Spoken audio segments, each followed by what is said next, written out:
Alhamdulillah di ngaji bareng juga nggak ngerti polanya juga.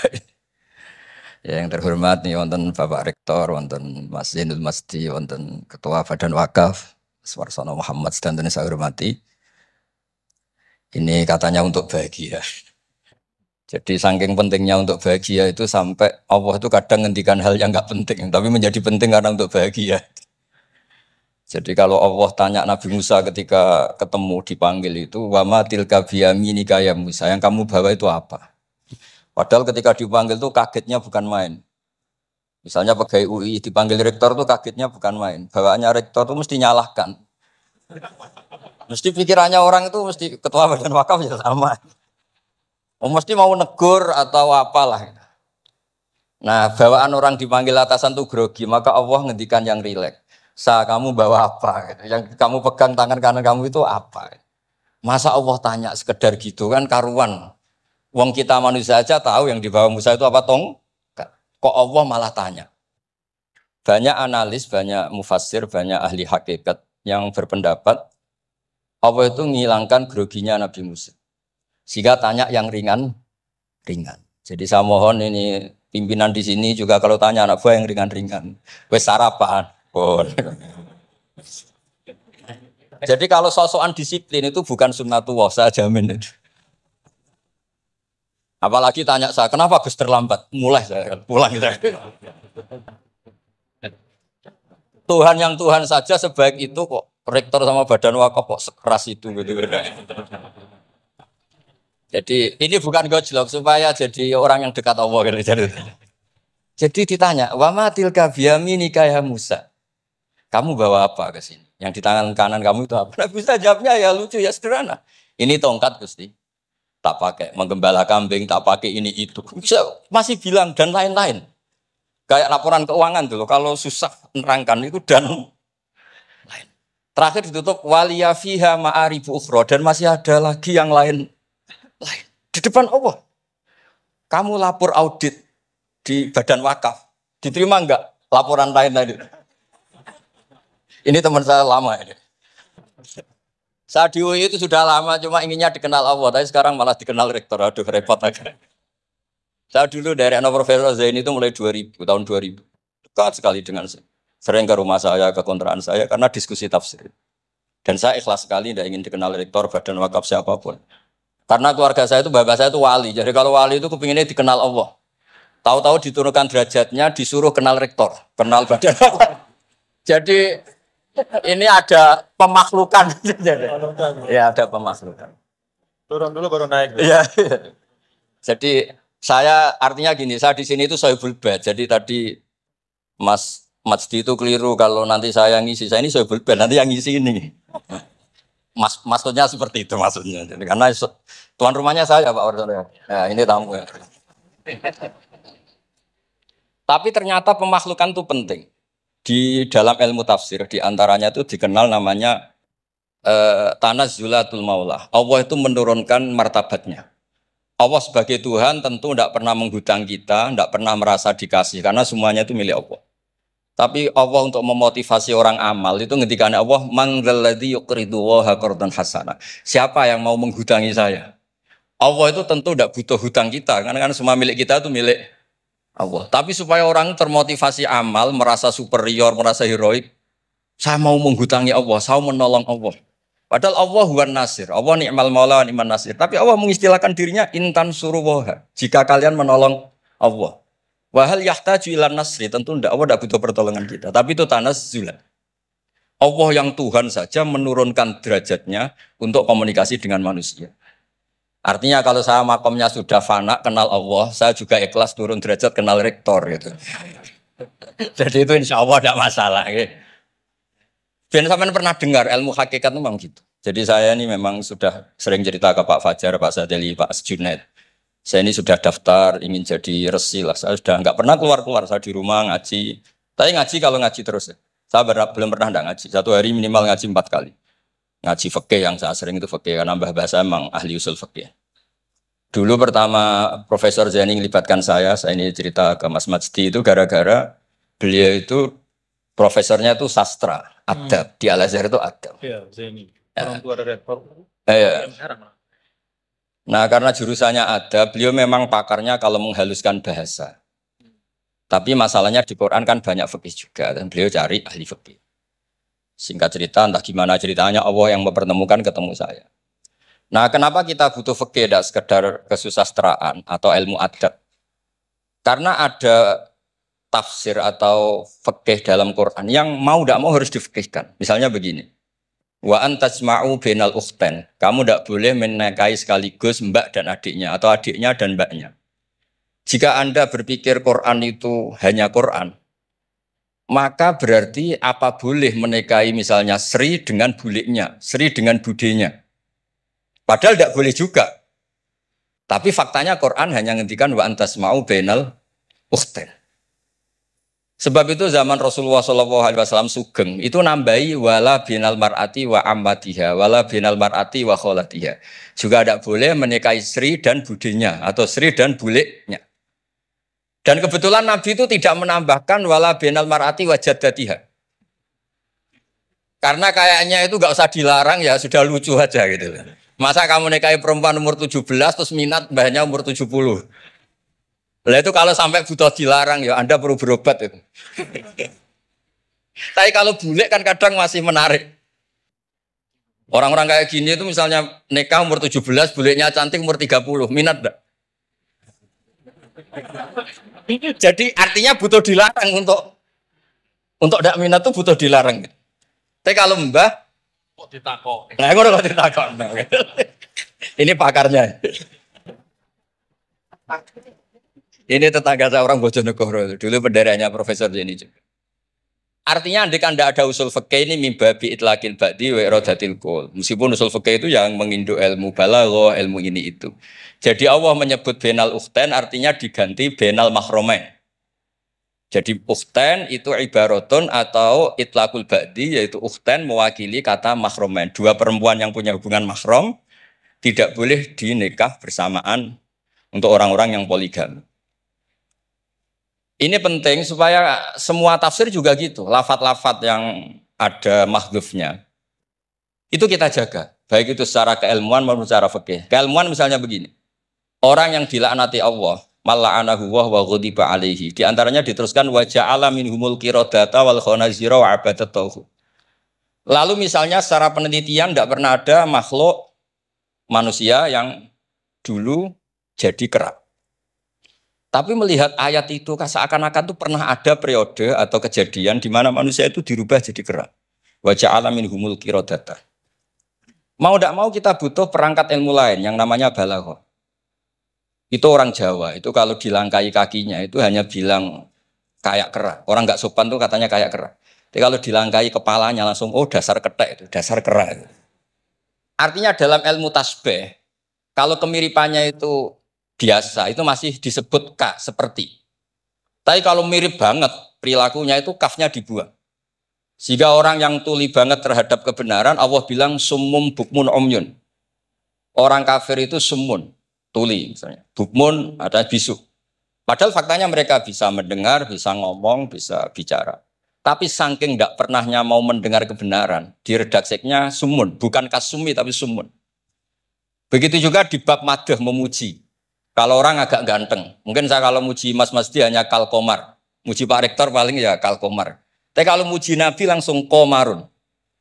Anta samsun, anta bedrun. Karena gantengnya kelewat, sehingga kaf tasbih sepertinya itu dibuang. Nah, andai kan tidak ada fakta manusia itu pernah dirubah jadi kera di era itu. Andai kan itu nggak ada, kita sendiri juga nggak tahu. Kita masih bisa menganalisis dengan teori balaghah. Jadi wajah alamin humul kirodata ekal kirodah. Mereka atau mislal kirodah, mereka dijadikan Allah laksana kera. Tidak berakhlak, tidak beretika, tidak bermoral. Ini pentingnya ilmu balaghah. Sehingga kita tidak perlu mengharuskan orang berkeyakinan dulu itu pernah ada orang manusia dirubah jadi apa? Kera. Nah misalnya ada yang berkeyakinan atau berpendapat memang itu pernah nyata.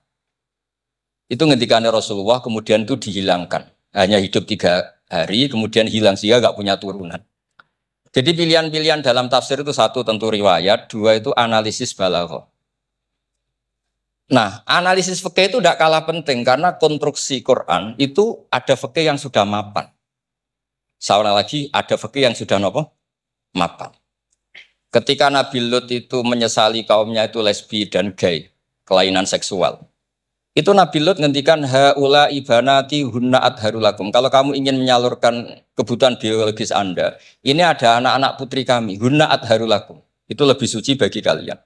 Tentu fikih itu sudah mapan, maknanya dinikahi dulu dengan proses nikah yang sah. Nah, barokahnya fikih yang mapan ini Allah tidak cerita tafasilul umur, tidak cerita detail-detail. Sehingga salah sekali kalau kita sering bilang kita hanya kembali ke Quran. Itu tidak bisa, karena Quran juga tidak berdiri sendiri dengan makna yang sebenarnya, karena turun itu ada asbabun nuzul. Ini yang terakhir supaya ngasih pekerjaan kan jauh-jauh dari NTB.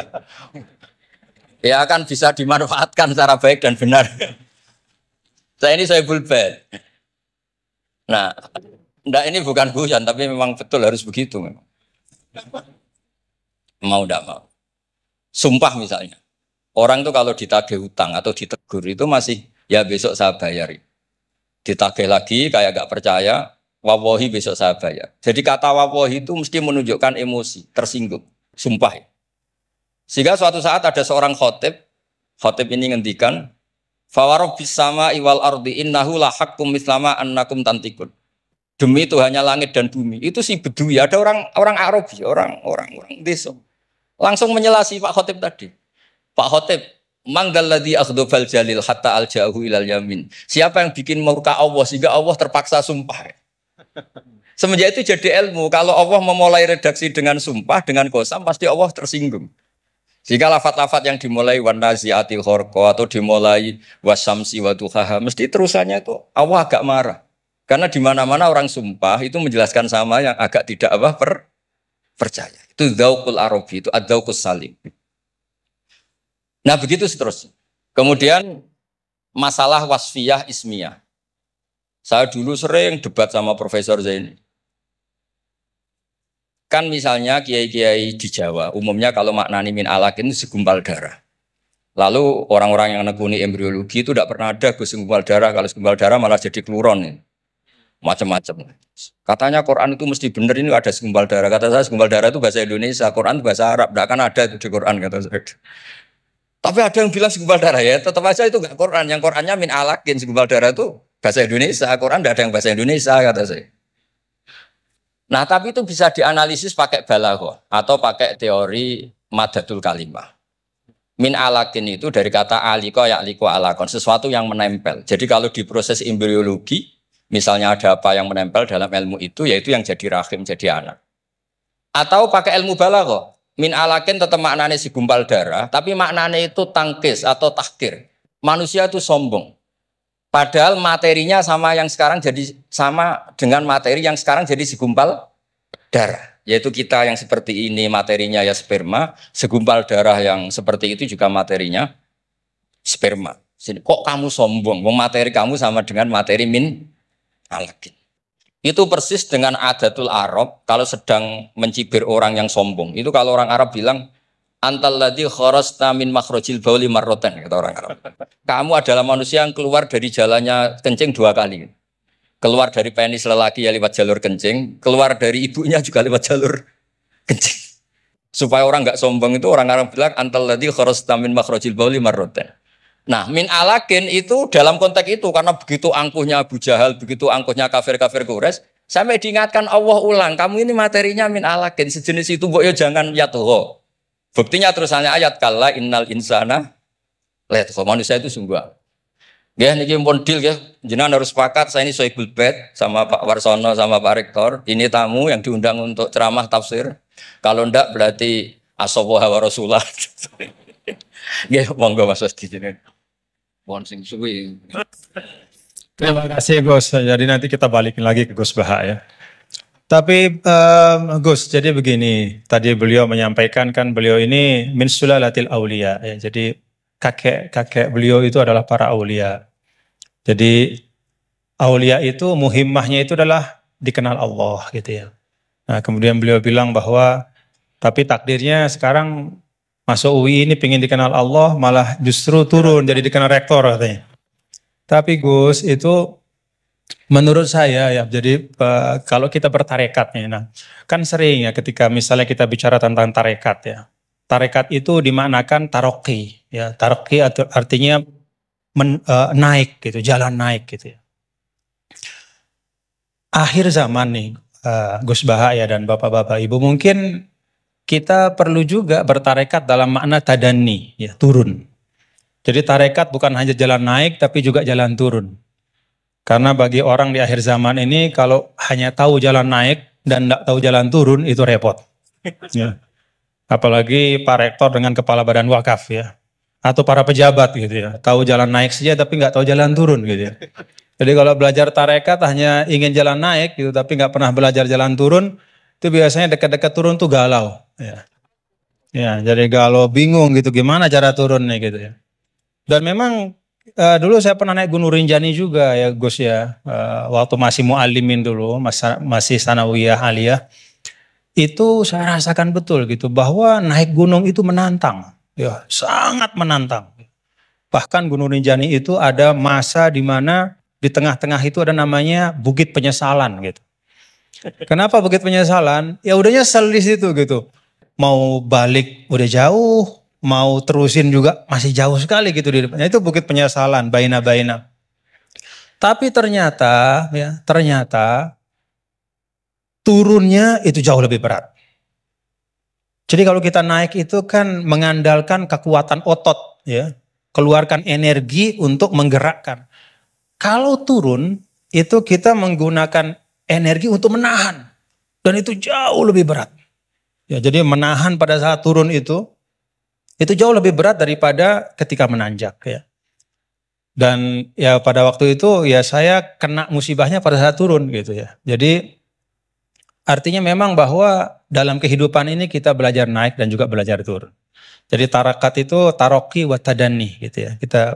Dan kalau sudah turun ada masanya juga naik. Jadi Gus Baha tadi kenal rektor, nanti kenal kepada Allah lagi. Balik lagi kepada niat semula insya Allah. Nah, saya ingin sampaikan nih. Beliau tadi sedikit sekali ya, dalam waktu yang sangat singkat, tapi itu menyampaikan hal-hal yang sangat penting ya. Saya nggak tahu nih, dipahami nggak apa yang beliau sampaikan tadi nih? Dipahami nggak? Mulai balaghah, kemudian madah. Ngerti nggak madah itu? Madah itu apa? Madah itu pujian-pujian ya. Bagaimana turuku ta'bir ya, asalibu ta'bir ya, bagaimana orang Arab itu mengungkapkan ya perasaan mereka, mengungkapkan harapan mereka ya. Bagaimana mereka memilih diksi-diksi dalam komunikasi mereka, itu mewarnai Al-Qur'an. Jadi beliau ini tadi ketawa-ketawa, ya bapak-bapak juga ketawa-ketawa semua ya. Tapi yang disampaikan itu sudah bahan kuliah buat di Rosat Ulia itu, buat pasca sarjana itu.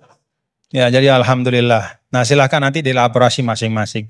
Tapi yang ingin saya sampaikan begini, ada catatan saya terhadap apa yang beliau sampaikan. Pertama, apa yang beliau sampaikan itu menegaskan ungkapan wa'tul buyuta min abwabiha. Masuklah ke rumah melalui pintunya.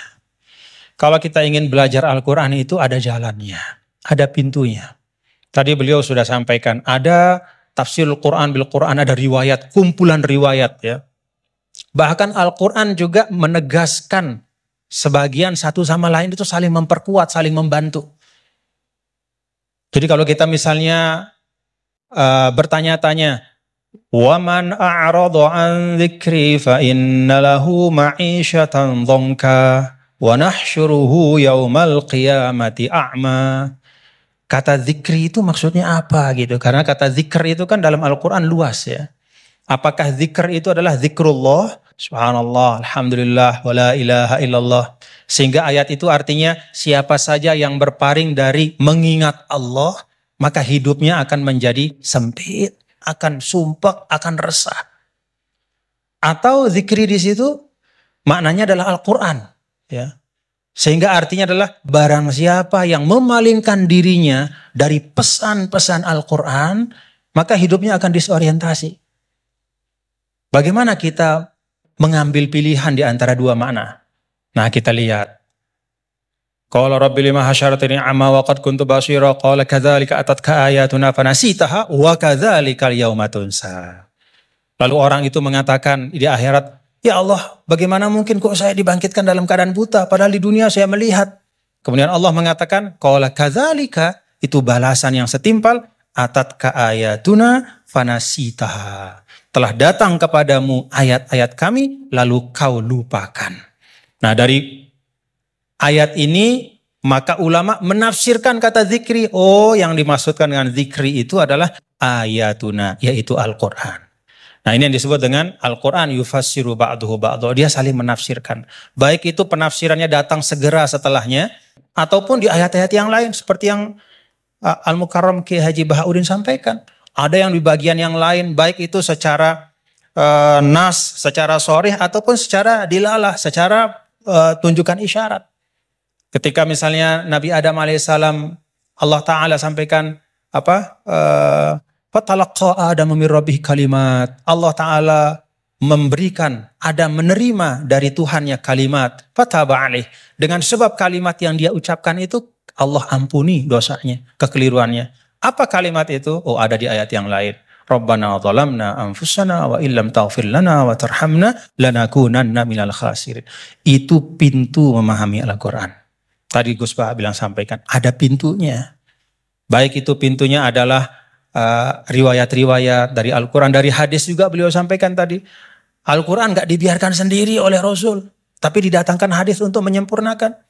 Bahkan ketika dulu ada orang ya, yang mengatakan, ini bukan zaman sekarang, zaman dulu sekali.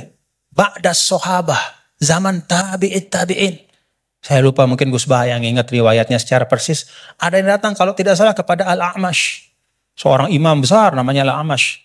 Lalu orang itu mengatakan, ya imam, kenapa kita capek-capek Anda ajak kami untuk baca hadis? Kenapa Anda ajak kami untuk mendiskusikan hadis panjang-panjang? Bukankah sudah ada Al-Quran di tengah-tengah kita?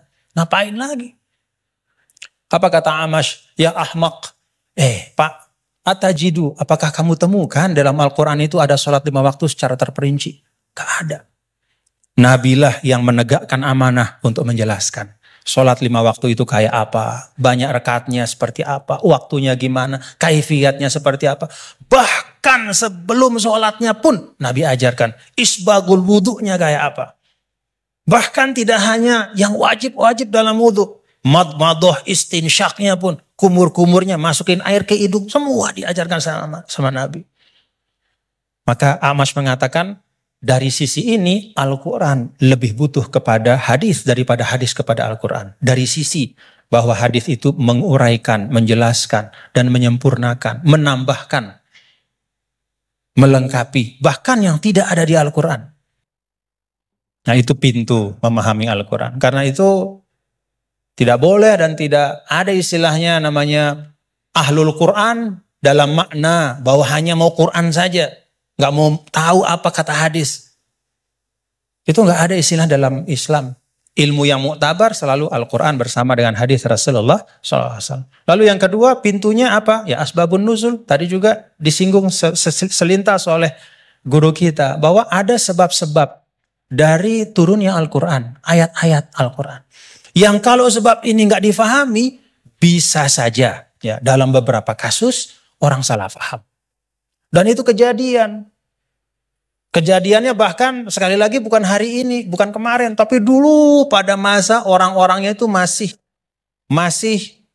berhimpitan, berdempetan dengan Rasulullah SAW. Ada seorang sahabat didatangkan. Kalau tidak salah pada masa Sayyidina Umar ibn al-Khattab radhiyallahu anhu. Lalu dia ditanya, kenapa kok kamu minum minuman keras gitu kan? Dia mengatakan, loh kan saya ini orang beriman, saya kan orang bertakwa. Kan di Al-Quran tuh ada. Laisa 'alal ladzina amanu wa 'amilus shalihati junahum fima ta'imu idza mattaqaw wa amanu ila akhir ayat. Gak masalah kalau sudah beriman bertakwa makan minum apapun. Begitu. Kalau ini secara harfiah kita baca ayat itu. Lalu karena dia baca ayat itu saja, dia beranggapan, oh berarti makan minum udah bebas karena sudah beriman bertakwa. Nah saat itulah kemudian diluruskan. Ya, diluruskan. diluruskan bahwa ayat ini sabab nuzulnya adalah ketika ada sebagian sahabat yang datang kepada Rasulullah SAW dan bertanya, ya Rasulullah, ada teman-teman kita yang sudah meninggal, mereka syuhada pada saat perang-perang, mereka mati syahid, mereka meninggal sebelum turunnya ayat yang mengharamkan khamr. Bagaimana nasib mereka ya Rasulullah? Padahal mereka meninggal dalam keadaan masih minum khamr. Jadi meninggal ya masih minum karena memang belum turun pengharaman. Maka turunlah ayat ini menjelaskan. Oh, kalau memang orang nggak tahu, belum ada taklif kepada dia, nggak dosa. Nah, sebagian ulama kemudian menarik ayat ini juga ke masa sekarang. Ya. Kalau misalnya ada di tempat-tempat tertentu, misalnya ada katakanlah dakwah Islam masuk ke suatu negara misalnya, lalu para dai itu menyampaikan tentang tauhid, menyampaikan tentang rukun iman. Baru disampaikan tentang rukun iman, rukun Islam, kemudian orang itu dia bersyahadat, dia baru sholat, lalu dia meninggal. Dalam keadaan dia masih minum khamr. Pada saat belum dijelaskan oleh dai itu bahwa Islam mengharamkan khamr. Bagaimana hukumnya dia gitu? Dia masuk orang baik apa gimana? Oh enggak, berarti dia tidak terkena ya kepada kewajiban untuk menjauhkan diri dari khamr karena memang belum dijelaskan. Nah karena itu kita bapak-bapak saudara-saudara kita berlapang-lapang lah seperti yang guru kita sering sampaikan, kita berlapang. Jangankan pada masa sekarang, pada masa dulu saja ketika masa Imam Ghazali. Apa kata Imam Ghazali? Ini tentang dakwah. Kata Imam Ghazali, menurut saya ya, Ahlur Rum ya, orang-orang yang ada di daerah-daerah yang berjauhan, jauh dari pusat Islam. Dan karena itu dia tidak dapat pesan Islam. Dia nggak ngerti Islam itu apa.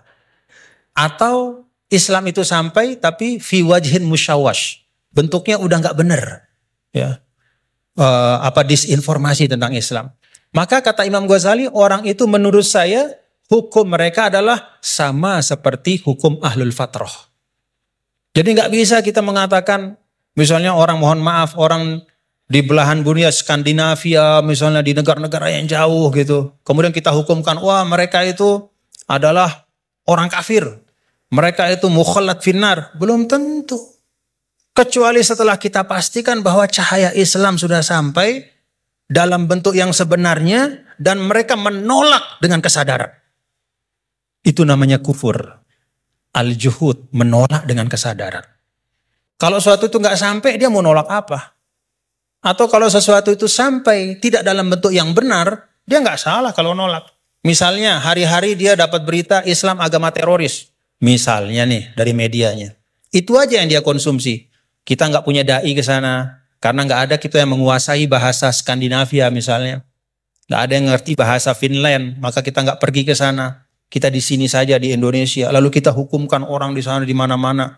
Hanya karena dia tidak la ilaha illallah Muhammad Rasulullah. Berarti kafirun mukhalladun finnar. Enggak, belum tentu. Kata Imam Ghazali, bisa jadi itu ahlul fatrah. Nah, dengan itu maka kita lebih tenang di dalam berdakwah. Tidak mendahulukan memvonis seseorang, sekelompok orang, tapi tausilud dakwah yang kita utamakan, menyampaikan itu yang diutamakan. Nah, tadi beliau menyampaikan itu tentang sabab nuzul. Dan yang ketiga yaitu ma'rifatul lughatil arabiyyah, itu pintu. Jadi pintunya itu yang pertama adalah riwayat-riwayat baik dalam Al-Qur'an, ayat-ayat Al-Qur'an maupun hadis, kemudian juga ijma' sahabat. Yang kedua adalah sabab nuzul kita faham. Dan yang ketiga itu mengerti ya masalikul Arab ya, bagaimana cara orang Arab bicara. Karena itu juga sangat mewarnai bagaimana Allah Ta'ala ya menurunkan kitab suci Al-Qur'annya. Dan alhamdulillah bapak-bapak, saudara-saudara, kalau kita ada ketekunan, ya ini teman-teman semua ya, kalau ada ketekunan ya seperti sekarang kita bisa menikmati ya. Kalau dulu misalnya apa yang disampaikan oleh Gus Baha itu hanya bisa dinikmati oleh para santri. Ya, di pesantren-pesantren. Itu pun dalam halakoh-halakoh yang terbatas. Tapi alhamdulillah berkat UII ngaji bareng kita bisa menikmati hari ini mutiara-mutiara dan keindahan Al-Quran. Alhamdulillah. Saya balikin lagi kepada Gus Baha sebagai Sahibul Bait.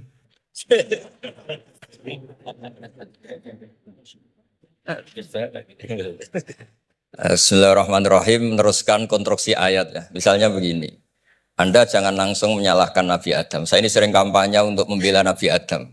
Karena banyak kiai yang cerita Nabi Adam itu salah melulu. Nanti kan kita di surga kan nggak perlu ngajukan kredit.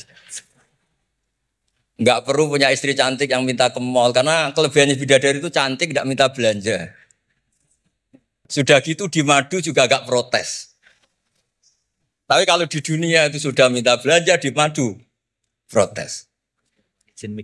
Jadi, tapi kenapa Nabi Adam akhirnya keluar dari surga dan kita menyalahkan hanya demi kepentingan supaya tadi punya istri cantik, tidak minta uang apa?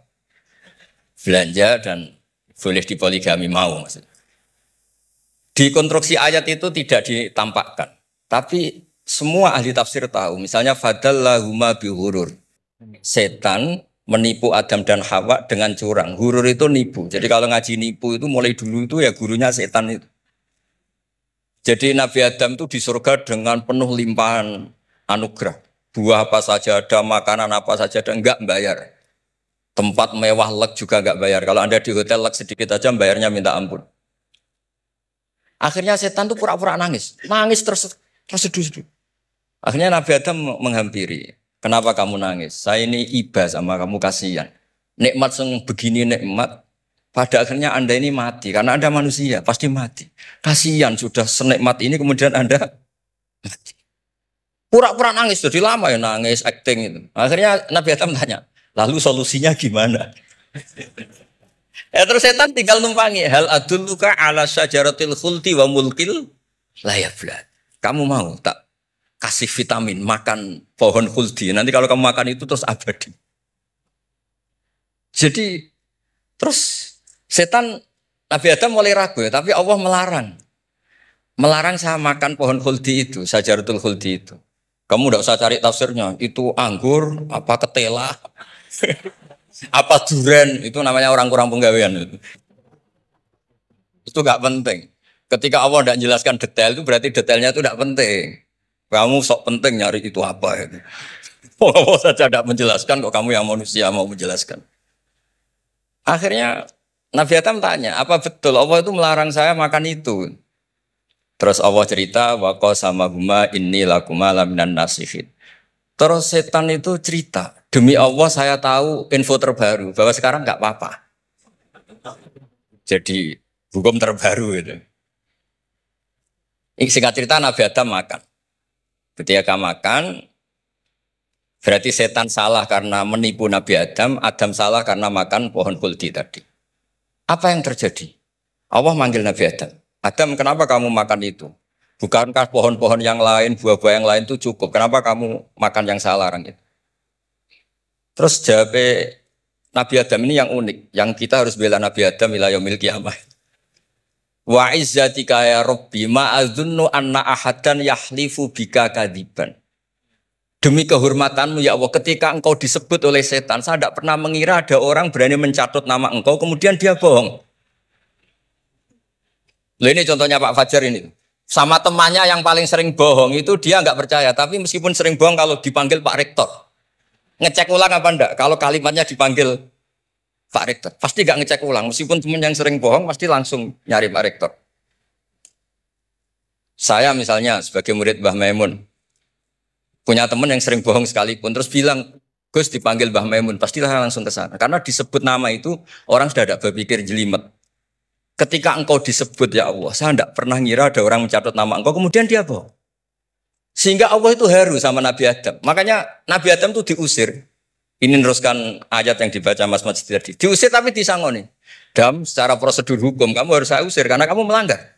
Tapi tak sangoni, lucu kan? Tak sangoni. Kamu baca ini ya? jadi unik. Makanya ayatnya fatalaqqa Adamu mirrabbi, bukan kreasinya Nabi Adam. Kalimat itu bukan kreasi Nabi Adam, tapi hadiah sama Allah. Ini kamu secara laturan tak usir, tapi tak sangoni, ini dibaca nanti. Tapi Nabi Iblis tidak disangoni, karena memang dia penipu betul. Sudah gitu akting pura-pura nangis, pura-pura ini itu. Jadi benar-benar penipu ulung. Makanya sekarang pun kalau penipu itu memang harus sopan, harus nangis. Itu cara untuk karena sanatnya penipuan memang begitu. Sanat awalnya memang begitu. Pura-pura nangis terus pura-pura itu. Jadi itu memang cara paling efektif untuk apa? Nipu. Ada sanatnya. Ada sanatnya. Nah, lalu kenapa ada hadis mangkola la ilaha illallah dakhalal jannah? Ini terakhir terus nanti Mas Masdi ngendikan terus doai sekalian. Perintah sohibul bait, bukan permintaan, perintah. Perintah itu bukan berarti tidak sopan. Memang bahasa Indonesia itu gitu. Permohonan itu mesti diabaikan. Kalau perintah itu agak tegas. Itu bukan masalah. Jadi begini. Saya ulang lagi konstruksi ya. Konstruksi ayat fadallahuma bihurur. Kenapa mangkola la ilaha dakhalal jannah? Itu unik. Kalau kita baca hadis, ada orang itu pendosa, salahnya sudah minta ampun. Sama Allah dipanggil. Ini hadis musnad, riwayat Musnad Ahmad dan banyak riwayat yang lain. Dipanggil, "Fulan, kamu ke sini. Kamu lihat itu apa?" "Bok, Gusti." "Berapa?" 99. Per bok itu madul basor. Sepanjang mata melihat itu isinya dokumen kesalahan dia. Jadi nggak kayak yang di pengadilan itu hanya beberapa tumpuk. Itu sepanjang dia lihat itu kesalahannya dia. Sepanjang dia melihat. Sudah gitu jumlahnya 99. Sehingga dia putus asa, dia tidak akan masuk surga.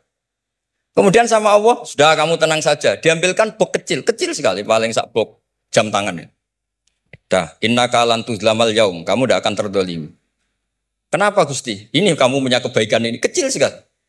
Ya apa efeknya Gusti? Kan nggak ngefek kesalahan seperti itu. Kemudian bandingannya hanya kebaikan sekecil itu. Dah, kamu tenang aja. Setelah ditimbang, box 99 yang jumlahnya madul basor kira-kira 3 kilo sama satu wadah jam kecil, ternyata setelah ditimbang itu menangin 1 jam kecil karena isinya la ilaha illallah. Malaikat itu gak berani. Kamu berani, ada namaku kemudian kamu abaikan. Saya dipanggil 1000 mahasiswa UII sama satu Pak Rektor, Pak Fajar. Kemana arahnya? Ke satu rektor apa ke 1000 mahasiswa yang manggil? Pak Rektor, kan ini urusan nasib. Nah ini cerita. Malaikat yang nimbang Pak Warsono itu diprovokasi sama malaikat yang lain. Kamu berani nggak mempertimbangkan kata Allah di situ? Wah ya tidak berani. Jadi disebut fala yaskulu ma'asmillahi ta'ala sayun. Dibandingkan asma Allah itu tidak ada yang bisa ngungguli. Nah, di sini terus para torekot, para apa konwiridan Allah. Tapi karena kita ini sekarang sudah tidak ngaji malah tanya, gunanya apa sih muni Allah? Lu nyebut pangerane orang gunane. Oh ini sedang nyebut Tuhannya, kok kamu tanya gunanya apa? Kamu tak kasih uang aja tidak pernah tanya gunanya uang ini apa? Pas dijak wiridan tanya, gunanya apa sih? Oh dasar orang aneh. jadi logis. Lah Nabi Adam juga sama, ketika disebut asma Allah itu nggak mikir yang lain. Apa setan itu penipu apa enggak, sudah grogi yang manggil Allah langsung. Nah makanya saya mohon kenapa kita memahami mangkana akhiru kalamihi Allah la ilaha illallah dakhalal jannah. Karena dengan itu malaikat nggak berani macam-macam. Jadi nanti kalau Anda ketemu malaikat tukang hisab, ayo silakan abaikan nama Allah. Kalau kamu berani berarti tidak malaikatnya Allah. Masa namanya Allah gak dipertimbangkan? Ya tadi misalnya dosen-dosen UI ada undangan seminar menjanjikan. Enggak seminar menjanjikan tapi yang manggil rektor, milih mana? Kira-kira saja. Milih rektor kan? Karena ini nasib berkelanjutan kan kalau seminar kan. Apalagi ini asmane Allah. Nah, makanya Nabi ngendikan fato satisi jilat wasakula ismuwah. Kemudian bab kesalahan tadi jomplang kalah. Kemudian yang menang hanya asmanya Allah Subhanahu wa ta'ala. Makanya terus disebut, sudah Nabi ketika tanya, amal apa paling baik ya Rasulullah gini, zikrullah fisri wal alan gini-gini. Dan kamu mati, dan kamu hidup, walisanu katordun, kamu harus selalu ingat Allah Ta'ala. Lah dene saya sekarang itu sudah biasa ingat Allah, terus disuruh ingat rektor, ya muka-muka itu tugas dari Allah juga. Saya tidak tahu apa benar apa tidak tahu. Tapi yang jelas saya tidak jenis orang yang apa ya, terus nganggep apa dunia penting buat, tapi yo penting lah gue sanggup mati. Tapi yang jelas supaya sampean ngerti madhab saya karena ini ngaji dan saya punya niat baik maka saya ungkapkan cara berpikir saya. Jadi Sama ndak usah kaget. Mungkin namanya kan mengabaikan kesalahan. Cara berpikir nggak gitu. Kita punya riwayat sahihah bahwa ketika malaikat mengabaikan semua kesalahan ini karena nggak berani memperbandingkan asmane Allah dengan yang lain. Makanya disebut di akhir hadis fala yaskulu ma'asmillahi ta'ala. Ketika sudah nyebut Allah harus dianggap selesai. Enggak boleh habis nyebut Allah mau mati kredit, ya enggak boleh. BPKB di bank ini enggak boleh. Nanti akhir hayatnya bilang BPKB, bukan Allah. Enggak harus kata Allah itu mengunci. Disebut akhiru kalami. Lah kalau sampean tanya, kenapa itu menjadi penting? Karena tadi malaikat tidak akan memperbandingkan Allah dengan yang lainnya. Makanya ketika ulama-ulama sufi, kalau kamu habis salah istighfar, nanti di sohifah kamu akan ditulis habis salah. Terus di belakang ditulis. Tapi setelah itu dia bilang astagfirullahaladzim. Nanti malaikat tinggal aja kamu teror. Kamu mempertimbangkan Allah apa yang itu? Ini tak ajari nih. Kalau tepak ya kamu didengar, kalau tidak malah digebuki. Tidak tahu saya. Tapi itu ijazah resmi nih hari ini. Hadisnya akurat. Ijazah. Ijazah. Nggih ngoten mawon kok nak kesuwen kepinteran nyanyi kula. Assalamualaikum warahmatullahi wabarakatuh.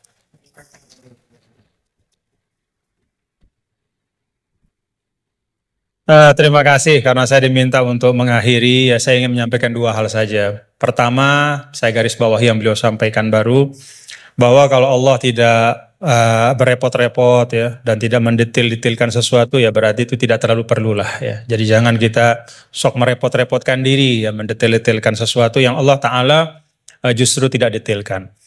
Nah artinya apa? Ya memang letakkan sesuatu pada tempatnya, dan itu menurut saya juga yang sering beliau sampaikan ya, bahwa dengan meletakkan sesuatu pada tempatnya itulah menjadi asas kebahagiaan. Ya, jadi kalau kita tahu menempatkan sesuatu pada tempatnya, ya kita akan lapang-lapang saja ya, menyikapi nikmat, musibah dan segala macam. Nah, kalau kita lihat nih, pertanyaannya apa sih yang dipentingkan oleh Allah dalam Al-Quran? Ya, kalau kita lihat, ya tentu Allah Ta'ala yang maha tahu apa-apa yang paling penting, yang paling utama, ya pokok-pokok akidah, kemudian pokok-pokok ritual ibadah. Tapi kalau kita menggunakan pendekatan kuantitatif, ya, salah satu yang sangat dipentingkan oleh Allah dalam Al-Quran adalah ranah muamalah. Jadi ranah muamalah itu luar biasa dipentingkan oleh Allah dalam Al-Quran. Ya kalau kita lihat misalnya dari sisi panjang pendeknya ayat saja, 282 Al-Baqarah itu ayat paling panjang dalam Al-Quran adalah tentang transaksi hutang piutang. Ya itu muamalah. Dan salah kalau kita misalnya menanggapi atau mempersepsi bahwa urusan utang piutang itu urusan dunia belaka. Enggak. Ya buktinya Gus Bah tadi nyampaikan beberapa hal tentang utang piutang dalam ngaji barang ini. Berarti sesuatu yang penting. Nah dalam ayat itu juga disampaikan, di akhir ayat tentang hutang piutang itu apa? Wattaqullah wa yu'allimukumullah. Wattaqullah wa yu'allimukumullah. Jadi bahwa muamalahmu, transaksi keuanganmu, hutang piutangmu, hal ihwal tentang keuangan itu menyangkut takwa juga gitu. Itu menyangkut takwa juga. Itu bagian dari ekspresi bertakwa kita. Hutang yang benar, menulis dengan baik, membayarnya juga dengan baik, berhutangnya pun kalau memang betul-betul butuh dan seterusnya. Dan banyak lagi di dalam Al-Quran ayat tentang muamalah. Nah saya sering sampaikan ya, bapak-bapak saudara, kalau kita misalnya menggunakan pembagian yang walaupun kita bisa perdebatkan lah ya tentang validitasnya 100%, tapi ada pembagian yang sederhana oleh para ulama. Pertama, dalam Islam itu ada disebut dengan ruang akidah, ya. Yang kedua, ruang ritual ibadah, dan yang ketiga adalah ruang muamalah. Semuanya itu tentu dalam makna semuanya hidup adalah ibadah, tapi kalau dibagi, ruang akidah itu terkait dengan rukun-rukun iman kita, keyakinan-keyakinan pokok. Itu sifatnya tauqifi, nggak boleh dikreasikan. Jadi apa yang Allah Ta'ala sampaikan, yang berikan, ya seperti tadi disangoni Nabi Adam, fatalaqa Adam berkalimatin fataba alaih. Ya Rabbana zolamna, ya itu sudah sangon dari Allah. Ya iman itu ya kayak begitu. Kita disangoni, diberikan, ditegaskan, dibatasi. Lalu ritual ibadah juga sama, sifatnya tauqifi. Nah pada saat muamalah, itu sifatnya beda. Sifatnya itu ijtihadi ibada'i. Jadi sifatnya itu kita dikasih prinsip oleh Allah, ruang muamalah kehidupan ini, namanya sosial, politik, budaya, ekonomi, ya, kita diberikan prinsip, tetapi perinciannya itu diserahkan kepada kita. Bagaimana kita memprosesnya supaya bisa menghadirkan kemanfaatan dan kemaslahatan untuk semua, tanpa menghilangkan prinsip-prinsip itu.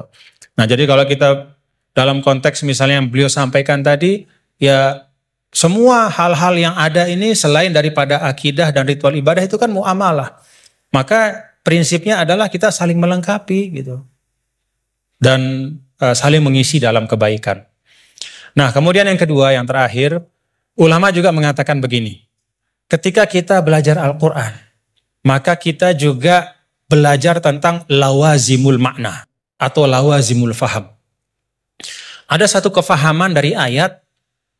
Nah, konsekuensi dari kefahaman itu apa? Ya, nah, itu beliau tadi juga sudah sampaikan berulang kali. Kalau kita misalnya, ini satu ilustrasi saja. Ya ayyuhalladzina amanu idza qumtum ilas salati faghsilu wujuhakum wa aydiyakum ilal marafiq wamsahu bi ru'usikum wa arjulakum ila akhiril ayah. Wahai orang beriman, kalau ingin masuk ke dalam solat, hendak solat, maka ambil air wudhu. Basuhlah muka dan seterusnya sampai akhir ayat. Secara fikih, ya tadi beliau sering mengajarkan kita, secara fikih ini tentang kewajiban kita berwudhu dengan prosesinya. Tapi ada lawazim dari ayat ini. Apa lawazim dari ayat ini? Kalau kita bicara wudhu, kita bicara sumber daya air.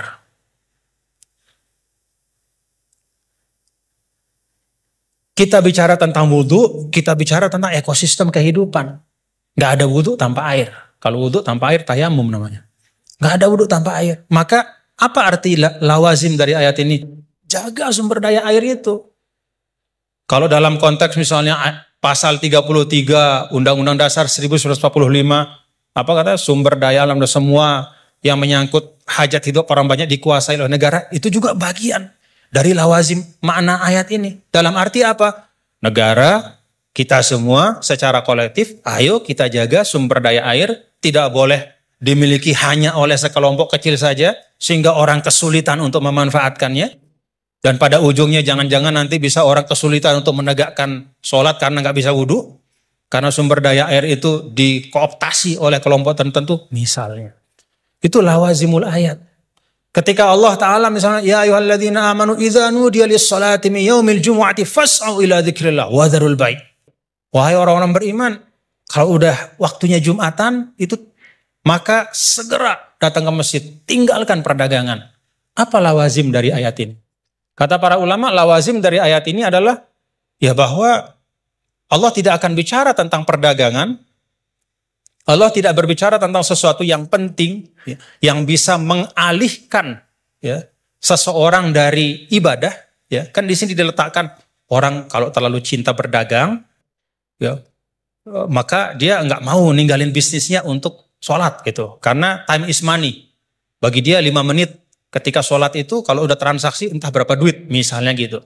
Nah, ada lawazim dari ayat ini kata para ulama bahwa ya perdagangan harus diisi oleh orang-orang yang tidak hanya memikirkan profit sementara di dunia, tapi dia juga memikirkan fungsi spiritual dari harta itu.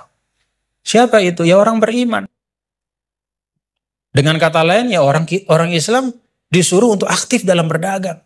Karena ketika perdagangan itu diisi oleh orang-orang yang tidak punya pandangan lebih dari dunia, kalau kata orang Sasak, enggak-enggaknya cuma dia pandang dunia saja, ya dia tidak akan mungkin bisa menunaikan pesan ayat ini.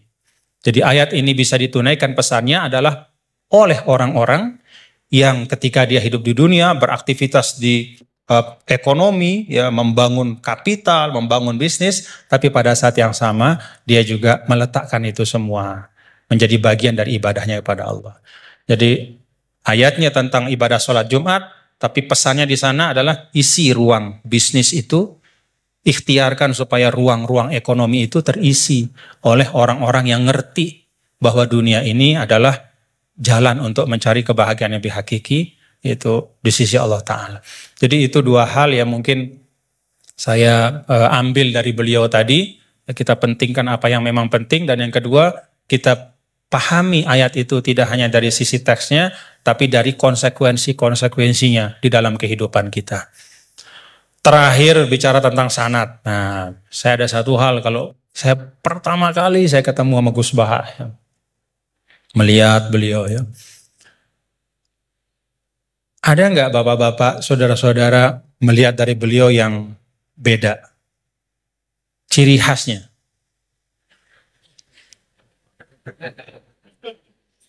Ciri khasnya beliau itu gini. Tapi hari ini ikroman li rektor, jadi rambut nggak kelihatan beliau. Nah, karena beliau ini adalah keturunan dari aulia, dari Lasamnya, dan salah seorang dari masyayikh di Lasam itu adalah sahabat dari kakek kami dulu, Mbah Maksum Lasam. Ya, beliau bersahabat dengan Nini Da Maulana Syekh Tuan Guru Kiai Haji Muhammad Zainuddin Abdul Majid. Itu biasanya perilaku Lasem itu ada sanatnya, gitu ya. Jadi saya lagi mikir-mikir, ini naruh topi begini tuh ada sanatnya nggak boleh? Kita mau tahu dari beliau, ya. Ala kulli hal, bapak-bapak saudara, terima kasih Gus atas ilmu-ilmunya dan silaturahim kita pada pagi hari ini. Mudah-mudahan bisa terus bersilaturahim dalam kebaikan, dan kita doakan beliau selalu disehatkan, diafiatkan oleh Allah Subhanahu wa taala. Ya, cara gampang buat kita mendoakan diri kita itu doain orang lain, ya. Padahal itu orang yang paling suka gampang. kumpul, suka usaha. Jadi kalau kita doain diri kita ini ini kan belum tentu terkabul. ini Tapi kalau metode kita yang- doakan yang orang, mungkin gampang. malaikat yang mengaminkan doa kita Paling dan gampang mengatakan menafsirkan Quran untukmu selain pakai perangkat seperti yang tafsir kau Jalalain, tafsir Munir, dan Jadi kalau beberapa resep tafsir sing supaya Mujawan, dapat kayak sesuatu, Tobari, kayak doakan Qurtubi. orang lain dengan sesuatu itu. Pakailah tafsir ala wali. Doakan mudah-mudahan Gus Baha sehat Wali walafiat itu kalau dan kita nafsir Quran semua itu unik Mas Lagi. diberkahi Jadi Allah Ta'ala. kalau kita kan saya kan mulai Wal kecil muwaffiq ya wal hadi ila belajar. sabili rasyad, wa huwa Tapi pakai muwaffiq ila tafsir aqwamit formal. Kalau wali itu lucu, kalau nafsirkan Maaf ayat itu apabila lucu. banyak khilafat, Jadi misalnya gini. kekeliruan. Assalamualaikum Misalnya innama warahmatullahi wabarakatuh. amwalukum wa auladukum fitnah gitu misalnya. Hartamu dan anak-anak kamu itu fitnah. Terus nangis. Nangis ya Allah nastaziduhu minna. Wong fitnah kok tak tambahi. Artinya nangis itu wong donya aku fitnah kok aku nambahi donya terus. Berarti nambahi fitnah. Terus ada wali yang lain lagi marah, karena masih mau ada ayat waktu wa anfiku yang tidak marosan banyak, nangis dia. dikit. Ya Beliau Allah cek juga pernah ngarati untuk aku ada dengan perintah sesi anfiku tanya kalau jawab. yunfaku Mungkin kira-kira nanti gitu. akan ada maksimal Jadi 3 wali itu lucu. Jadi penanya kalau dari dia baca sebelah Quran itu unik. kiri, kanan, Makanya tengah, kata kemudian Imam kanan. Ghazali, Silahkan 3. Fakan min mu'allifin tafasiro katsira Satu, mujalladatin dari la kiri. yafhamul Yang Qur'an ketiga, mislama fahimahu ahlu. Banyak pengarang tafsir berjilid-jilid Silakan tapi berdiri tidak untuk bisa memahami meminta mic Quran dari kayak panitia. mahamnya wali. Ya singkat Wali ya. itu unik. Abu Yazid Assalamualaikum Al-Bustami itu ketika muridnya baca wasiqal ladzina taqaw rabbahum minal jannati zumara. dari Nangis. guru kita semua. Orang-orang baik Terkait itu dengan digiring Islam menuju surga. membahagiakan. Dia nangis, nangis. Yang pertama tafsirnya Muridnya kan adalah kesal. sekarang Ini ada cerita surga kok dia. paham materialisme itu Terus juga menawarkan kebahagiaan. Kata beliau wah koi Paham bawah hedonisme kacrota. juga Celaka menawarkan betul orang. kebahagiaan. Paham Ketika liberalisme muridnya tanya, itu juga menawarkan "Lho, Mbak, kebahagiaan. niku tentang wong digiring ke swarga kok Jadi jenengan nangis. Islam Lu nang bahagianya diwae, itu kok nganti mungkin digiring. kita bisa Keluyuran nang menguji diwae, kita kok nganti masing-masing. digiring. Hari ini paham apa yang kita pakai. Makanya untuk kalau di bahagia, kitab hikam apakah itu betul-betul aji Islam barok buka min konsepsi kaumin atau yusaku na idal jannah Islam bis yang sudah salasin. berkembang jadi modernisme Wong dijapik dengan kok ngenteni. kombinasi kapitalisme, Salasin liberalisme, apa? kemudian Makanya hedonisme. nggak usah diterjemah, ini kan alim Kemudian, semua harus gitu. Jadi kalau saya terjemah terus ini tahkir ya, Rasul makanya Sultan ini sering cepat. bahasa Arab saya. Jadi tafsirnya ayat ini Terus menurut Hafiz modernisme muridnya yang sekarang, orang ngajar takok. Lalu kemudian jenengan dikaitkan pembudi. dengan penjelasan Lo tadi. pasti kok aku jajar pangeran Kebahagiaan dadi itu ra sama melok bahagia. digiring-giring ngono iku. Orang sekarang dengan duit sehingga monetisme Terus dia baca innal menuhankan duit muttaqina fi kemana-mana. jannati wa nar Oleh fi karena maq'adi itu, sidqin Islam inda menekankan malikim. bagaimana Aku kembalikan masih kepada ngejejer dikirim Allah Subhanahu wa keluyuran Ta'ala ning diwae sebagai kok satu nganti. yang memberikan kebahagiaan. Wali itu lucu. Dia Revolusi ora yang ngerti. dilakukan kita sekarang apakah Aku bisa Yazid aku melakukan yakin revolusi ora takwa? tau ngaji etkon nang Ali Imran Pemenang ngaji kitab Ya, takbir. kita mau takwa. Pemenang ngaji ning Solo. Kira-kira sudah bikin. Allah memanggil kepada orang beriman yang diakui imannya Suara atau untuk gitu bertakwa dengan kan. sebenar-benar takwa, Ya ora tau kursus. menjadi Ya. iman yang disamakan dengan Tapi kekasih Allah wali Allah. jawabnya salib. Dan kemudian kalau tidak mati dalam keadaan Islam, Sehingga yaitu kitab iman yang hikam, terdaftar, kitab seperti hikam Gus itu sampaikan tadi, menafsirkan dia punya Quran suatu nganggo kalimat, jalur wali. tapi Kita berharga tahu sekali. hikam itu muridnya iman Abdul Abbas terdaftar. Al-Mursi, yang muridnya Abu murni Yazid beda apa? kesyirikan. Pertanyaannya adalah bagaimana Itu kalau revolusi takwa menafsirkan kita Quran buat itu unik. untuk melawan revolusi Dan kita industri harus hari ini mendengar. yang sudah membuat orang tertipu. Misalnya ketika bagaimana Gus Baha sampaikan, banyak orang tertipu. Setan ahli Abdul tipu Hasan Asy'adili dengan itu lemah kalau lembut, ada orang kasih habis sayang, sholat, kok dengan ngeluh. duit, Sholatku Ya, ditompo sehingga ta bagaimana ora, kita ditompo ta ora, menghadapi aku marah. tipuan-tipuan dunia seperti sekarang Marah. lewat revolusi takwa yang kita buat Kowe itu dan ditegur bagaimana sujud wis untuk konkretnya metodologisnya mungkin itu Sujud saja. kok Terima kasih. gedhe Assalamualaikum warahmatullahi kira-kira wabarakatuh. gitu. Waalaikumsalam. Artinya meskipun sholat kita tidak diterima, kita kan kudira Berikutnya, sajidah. penanya Kita kedua dari ditakdir tengah. sujud. Itu prestasi yang luar biasa. Kita pernah ditakdir Tengah. sujud. Oh ya. Kowe kepengen ditompo ta ora itu fadun nafsi. Padumu nak Oke. ditompo tembus swarga ngeloni widadari kan gitu kira-kira gitu. Jadi gayanya kepengen ditompo tapi orientasinya sebetulnya widadari. Bismillahirrahmanirrahim. Makanya saya tuh gak Assalamualaikum pernah ngeluh habis sholat. warahmatullahi Gue ditompo wabarakatuh. borak keren bersujud gitu saja. Sebelumnya terima kasih saya Ya, itu ucapkan mazhab kepada Hasan siapa? Pak Fajar sebagai moderator Masyur. telah mempersilahkan saya dan memberi Sampai kesempatan. beliau ngendikan masyhur tuh. Qalilul amali sebelumnya ma'a saya syuhudil memperkenalkan diri, minnah saya minallah Edi Kurniawan, khairun min dari kasiril amali mahasiswa ma'ruf Prodi yatik Ekonomi Islam taksir. 2020. Amal Tanpa sidillah tapi mengurangi rasa yakin hormat pemberian kepada Allah luwih apik Al-Mukarram, timbang amal akeh Tuan tapi Guru ngerti nak dan Gus Baha. taksir. Saya ingin mempertanyakan yang Orang tadi ini sempat benar disinggung di pasal-pasal awal diri yaitu coba. tentang Nggak data semua dayun orang loh Markus, diberi rezeki Allah tentang pernah sujud, kekeliruan dalam pernah beragama. poso, Tuh. pernah sholat, meskipun Kita begitu tahu tahu sekarang pengiran borat, tapi kan bagaimana keren. tentang Cara ketemu perkembangan pengiran teknologi ini dunia tahu sujud, yang nanti ada menyebabkan gusti. informasi-informasi Tapi rata tombol itu pun buat berkembang tombol secara lah, penting masif nanti sujud mengenai kayak jenengan. agama-agam gitu tentang pelajaran-pelajaran dan tafsir Al-Quran gitu. Yang kita tahu Tadayun Mangkus Makanya ini Mas Syurah, nah itu oleh tentang hikam bagaimana diulang-ulang. orang-orang menyampaikan yang kurang Kapal penting aminina di jazaan atas an rodiya sesuatu yang kalaka penting Allah. gitu. Diulang-ulang. Nah, sebagai Contoh, kami kamu sebagai mahasiswa orang gitu yang masih pernah awam sholat, tentang pernah agama, saum, yang penting kita bagaimana ditakdir sih gitu nglakoni. Kira cara sampai kita kasih menangkis tombol agar ora. tidak Ditakdir terjerumus pernah atau melakukan terjerat suatu hal yang luar dengan biasa. pembahasan Kok keren di mana? Kita pernah kurang ngaji penting dan wahab, menjerumuskan kita ke ngaji dalam jalalain, sesuatu atau yang matolek, keren. Jadi kita apa orang ya, sangat penting. eh, Sementing nggak ono satu habis yang tolak buruk ilmi gitu, faridoton, yang pon tamat kayak matolek. memunculkan perdebatan dan kontroversi. Gitu saja, Yes. Pak. Terima kasih. Boleh, Assalamualaikum boleh, aku warahmatullahi berdoain wabarakatuh. pon nanti ramu barang close. Nah, terakhir dari Putri. Thank you sak ae. Mangan. Kalau mulang nggih konten kula ya ora ro ikhlas ta ora ya ora ro. Silakan. Sementing nek ono hadis wong wajib mulang. Pun nate Gusti bolak-balik kula mulang. Pertanyaan fikih Nah, ini yang sangat terakhir satu sederhana tuh. tapi saya tidak paham. Kenangannya Mbak Saya Nafe. Dulu Mbak bacakan, Nafe itu madon di sarang disuruh bagaimana ngajar sama Batu cara Surabaya. mengajarkan Mongkon golek ilmu istihadah malah kon mulang. yang gitu. memudahkan kepada Tapi uniknya anak Batu lah, perempuan ketika yang beliau belum sudah di balik dalam, Gus akhirnya Baha. Mbak Nafe itu disuruh Karena ngajar. kalau kami jelaskan Ketika dengan menghafal ya dan ada kiai lain memahami yang nasihati. syarat-syarat Kula tapi tamyiz, wedi salah. mereka kesulitan. Jawab kiai tadi. Dan Wedi salah kalau kok nabi perempuan wae. tadi sudah Orang paham nabi salah belajar biasa. istihadah tanpa memahami Ini penting. tamyiz, Jadi sebetulnya apakah orang nggak mulang selanjutnya takut salah itu perempuan keangkuhan. tersebut Berarti dia ingin ila harus darajatin belajar nubuwah. istihadah dengan memahami Mulane kula mulang tuh bukti syarat-syarat pede salah tamyiz. lah orang nabi wae. Itu madamnya Tiga Abu Hasan penanya. apa? Jadi Berikutnya ini kami penting sekali. Jadi berikan kesempatan ya sudah poin kepada seperti itu.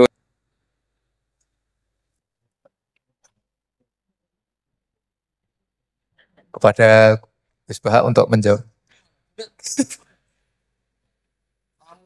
Jabat itu bukan tanggung jawab. Di sini itu ada DPPAI ya? Iya. Coba terang no, singkatan DPPAI. Ben ngerti ben ono. Buat terang Kak. Baik, baik hadirin yang berbahagia di seperti yang diperintahkan oleh Gus Baha bahwasanya di UI ini ada DPPAI Direktorat Pendidikan Pembinaan Agama Islam. Jadi menurut beliau itu Supaya jawab gajinya bentuknya akhirat. menurut beliau yang berhak menjawab itu adalah orang DPPAI, wadah, karena yang bertanggung jawab atas Islam di UI. Bagus. Ya. Ini tak bantu.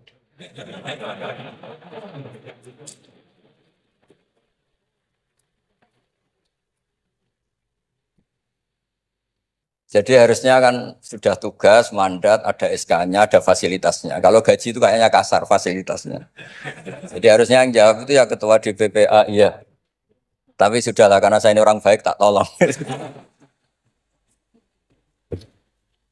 Begini ya, jadi perspektif Islam atau taqarrub ilallah itu mulai dulu itu orang mau tidak mau subjektif, tapi hukum pokoknya sama. Misalnya orang mencintai Allah, ada yang saking mencintainya itu tidak pernah nyebut Allah. Ada wali itu mencintai Allah tidak pernah nyebut Allah.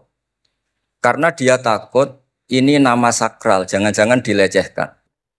Imam Malik itu pernah ada seorang pengemis datang, ya Imam Malik saya minta uang.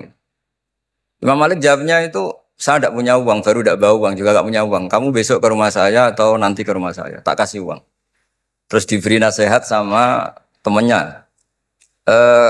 Halla itu mbok ya Anda ngomong razaqakallah. Ya, semoga Allah memberi rizki kamu. Jawabnya Imam Malik itu apa? Saya masih hafal teksnya. Fa'ana ujillu ismallahi ta'ala an askura indaman yakrohu sama'ahu. Ada yang baca sima'ahu walau dimna jumlatin. Saya tidak mau nyebut nama Allah pada orang yang nggak suka nama itu, meskipun tuh hanya secara apa itu eksplisit. Artinya kalau dongak nol serang di duit jalur duit kok kayak itu kira-kira itu. Wong saya mintanya uang kok dikasih apa? Doa. Jadi kadang-kadang orang cara mencintai Allah itu, lah ya bagi pengemis tadi rozaqallah itu maknanya kan nggak mau memberi kan? Doa tadi kan disimpulkan nggak mau memberi. Sama seperti kita di Jawa ada keponakan misalnya mau mondok pamit padenya, kata padenya, ya wes le tak sangoni selamat, ya sudah tak sangoni selamat. Selamat ndonga tok gak modal agak tunggale. Nah, berdoa saja tanpa modal. Nah, Sayyidina Umar radhiyallahu anhu itu diantaranya orang yang meriwayatkan hadis Inna wa ta'ala kallafani an asrifa an du'a. Allah memaksa saya, menugaskan saya supaya tidak semuanya itu dikonsultasikan kepada Allah Subhanahu wa ta'ala. Sehingga banyak kiai kalau ada orang potongan rai mustajab, wajahnya itu tidak meyakinkan mustajab doanya. Iya saya ini miskin, utang saya banyak. Nggak akan dijazahi disuruh doa atau duha atau baca waqiah. Karena sekali itu dipraktekkan dan kita tahu potongan gak mandi, itu nanti nyalahkan institusi doa. Jute saya duha juga tetap miskin, saya doa juga tetap miskin. Daripada Allah disalahin mendingan pon sing kerja tenanan. Sayyidina Umar ketika ada orang minta uang dan minta doa, kamu harus kerja yang serius. Fa innas sama ala tumtiru daban, langit tidak akan menghujankan apa? Emas. Jadi di mana-mana mencintai itu ekspresinya macam-macam. Ada ulama yang saking senangnya umatnya Nabi senang silaturahim. Ada ulama yang saking senangnya umat Nabi gak suka silaturahim dengan arti berkunjung karena itu dianggap mengganggu. Teman kita punya anak, punya istri, kadang pas harmonis kita datang terganggu. Saya pernah dolan di orang, pas tukaran sama istrinya. Itu berhenti dulu ada Gus Pak, nanti teruskan.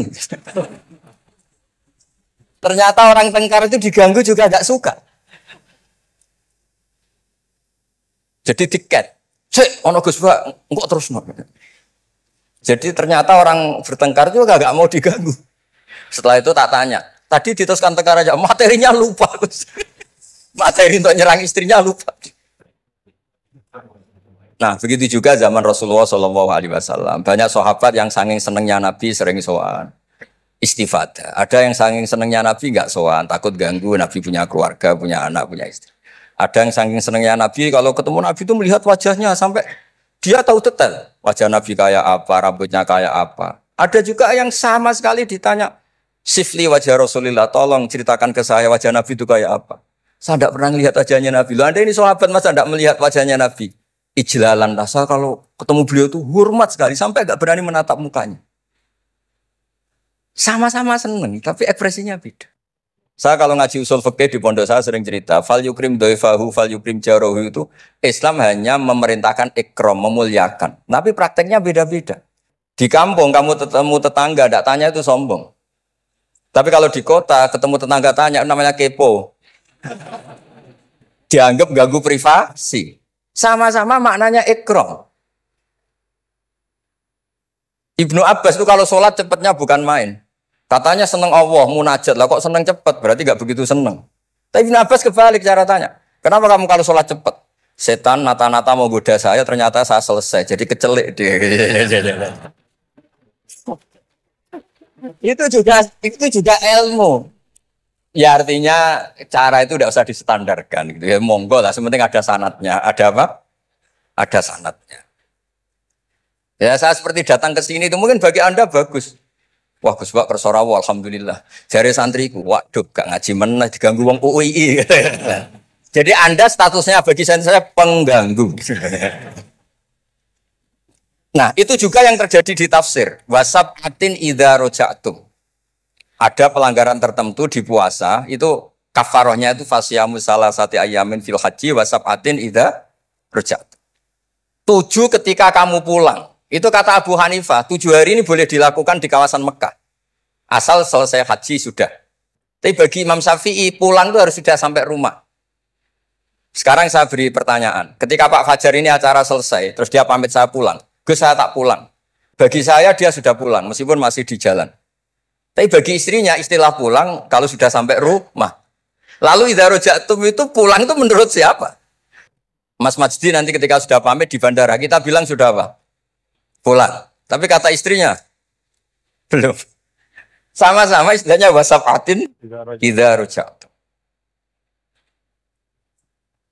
Ada kiai itu tidak pernah mikir Islam sama sekali. Sebenarnya sama Islam bukan main, tapi gak tahu mikir Islam. Tanya Islam agamanya pangeran, Gus, mbok pikir keliru, ono sing duwe. Islam itu milik Allah, ya, mesti diurus sama Allah. Tidak usah kamu pikir. Allah sendiri nanti yang ngatur Islam. Ternyata saking tawakalnya nggak mikir. Ya ada juga yang mikir Islam semangat malah keliru saking semangatnya. Ya macam-macam. Sama-sama mencintai Islam. Coba kalau kamu seneng sama anak-anak, anak kamu main pakai motor atau pakai ontel. Pilihannya dua. Kamu peduli, ayo kawal nanti kalau jatuh, ayo kawal sama pembantu ini nanti kalau jatuh. Itu ya bukti cinta. Ada enggak? Sembarno ae wis pinter. Anakku wis pinter, nak tiba tangi dhewe, anakku sudah pinter kan. Itu juga penghormatan pada anak. Jangan kira makna seneng itu harus terbentuk satu versi. Seneng anak ya nak dolan dikawal. Ternyata yang membiarkan juga bentuk penghormatan bahwa anak ini sudah mandiri. Ya, terus yang masalah istikhadah itu masyhur itu di riwayat Hamnah binti Jahsh. Hamnah itu haidnya melebihi hari wajar. Terus sama Nabi sudah kamu saya haidkan sesuai tanggal yang sebelum kamu kena penyakit ini. Itu kamu anggap haid, lainnya kamu anggap istikhadah. Itu istikhadah paling gampang. Ikuti saja fatwanya Imam Syafi'i. Jadi misalnya Januari kok 6 hari, Februari kok sampai terus mulai ada penyakit sampai 1 bulan keluar darah, Maret keluar darah. Itu kata Imam Syafi'i ngikuti riwayat tadi sudah kamu fatahayadi terus sitata ayam atau sabata ayam terus Nabi ngendikan kamu menghaidkan seperti bulan-bulan sebelum kena penyakit istikhadah. Lainnya di istikhadah. Itu namanya rudat ilal adat. Jadi supaya ndak ribet pakai tamyiz diukur. Ini darah ini lebih kuat dibanding ini yang lemah ndak kayak sing tukang delok ya sopo gitu. Apalagi yang ditanya itu lelaki gitu tuh. Oh, itu kan ya agak repot lah, cobalah agama ini tidak perlu repot-repot seperti itu. Jadi ini sebagai senior saya kasihan sama Pak Junet ini. Harusnya beliau nanti yang kena hisab pasti Junet. Jabatannya mau, tanggung jawabnya nggak mau. Ya tapi kebetulan ada orang baik di sini ya alhamdulillah aja. Kalau ketemu saya tuh cium tangan bolak-balik. Tapi niatnya kayaknya mau supaya saya mau backup gitu. Nah ini yang satu pertanyaan Mas Wasdi ini masih kan 3, saya jawab 2. Harus korupsi teknologi ngefek di agama. Oh iya, sebenarnya kan perubahan-perubahan itu setiap masa terjadi ya. Ya kita menganggap perubahan hari ini perubahan yang paling penting ya karena kita hidup di dalamnya. Tapi bagi generasi-generasi sebelum kita, ya perubahan yang terjadi pada masa mereka itulah yang paling penting gitu. Dan beragama kita hari ini, ya itu kan juga sebagiannya dibentuk dari bagaimana para ulama kita dulu merespon perubahan-perubahan yang ada pada masa mereka. Jadi kalau kita lihat, jangankan yang sekarang ya Gus ya, bahkan pada masa Imam Syafi'i pun kan, dan masa-masa para imam mujtahidin ya, mereka itu sangat membuka diri dan melihat dinamika-dinamika yang terjadi dan menjadikan ya hal-hal yang terjadi di tengah masyarakat itu sebagai bahan penting untuk merumuskan pandangan keagamaan. Dan karena itu kalau misalnya Al-Azhar ya, Al-Azhar Syarif itu sekarang punya perhatian pada 3 hal saja ya ketika bicara tentang pemikiran keagamaan. Yang pertama tafkik al-fikril mutatarrif. Jadi membedah dan mempreteli pemikiran yang ekstrim, mengembalikan kepada manhaj wasati. Itu yang pertama. Kemudian yang kedua tajdid al-khitab ad-dini, yaitu memperbaharui al-khitab, cara kita menyampaikan sebenarnya kan al-khitab itu kan cara kita mengajak orang beragama. Supaya cara kita mengajak orang beragama ini tidak membuat orang semakin jauh dari agama, ya. Jangan membuat ya seperti tadi beliau sampaikan, bahkan Rasul pun hati-hati ya, ketika menjawab pertanyaan dari masing-masing sahabatnya. Nggak ada Rasul itu gebiah uyah Ya pokoknya ini mentang-mentang ini sahabat saya semua, saya kasih satu patokan plek. Harus kayak gini, enggak ada. Yang nanya tentang mana amal yang paling afdol dilihat oleh Nabi kan gitu Gus ya. Dilihat kira-kira oh ini ternyata orang yang kaya misalnya. Oh amal afdol itu paling banyak adalah berinfak, paling bagus. Dilihat kayak begini keadaannya macam-macam disesuaikan sesuai dengan mukhatabin. Itu Rasul ya, para sahabat juga begitu. Artinya apa? Beragama itu adalah sesuatu yang hidup. Tadayun itu ya taharruk, bergerak terus ya. Nah tadi disampaikan bagaimana cara kita merespon dalam situasi yang berubah seperti ini. Yang pertama yang nggak usah galau. Tadi beliau sampaikan agama ini milik Allah Ta'ala. Jadi kita jangan menggalaukan diri kita, menganggap diri kita lebih penting ya. Tidak ada manusia yang sangat penting sehingga dia tidak tergantikan dalam kehidupan. Kecuali para nabi dan rasul. Ya siapapun itu. Fungsinya pasti akan ketika sudah masanya dia pasti akan digantikan. Dan semua orang menunaikan tugasnya sesuai dengan kewenangan serta apa yang diberikan oleh Allah Subhanahu wa taala. Jadi tidak usah kita galau ya. Yang paling penting adalah menurut saya ya terus kita ngaji seperti ini untuk mendiskusikan hal-hal bagaimana kita bisa beragama masing-masing nyaman semuanya ya. Kita bisa beragama dengan nyaman, dengan tenang seperti tadi kata guru saya is'adul insan fid dharain, supaya kita beragama dan kita bahagia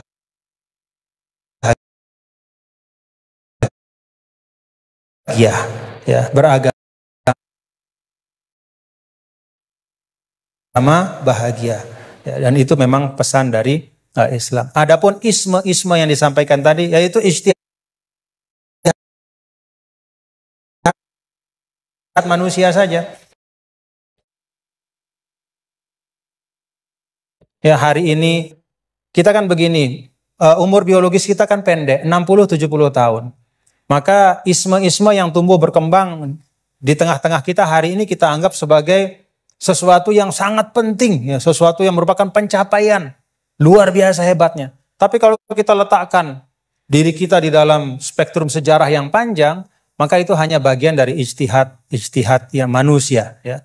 Sehingga menurut saya tidak perlu kita kita istilahnya apa ya? Seakan-akan isme itu akan menggantikan Islam. Enggak. Yaitu ijtihad manusia. Besok akan ada isme baru. Tapi al-Islam ya'lu wa la yu'la alaih. Islam akan tetap tegak teguh. Insya Allah mudah-mudahan kita berada di dalamnya. Bagian dari itu semua. Itu saja yang dapat saya sampaikan. Terima kasih sekali lagi atas kesempatan pada hari ini. Pak Rektor, Bapak Kepala Badan Wakaf dan semua. Jazakumullah khairan katsira. Mudah-mudahan kita bisa jumpa dalam kesempatan yang lain. Assalamualaikum warahmatullahi wabarakatuh.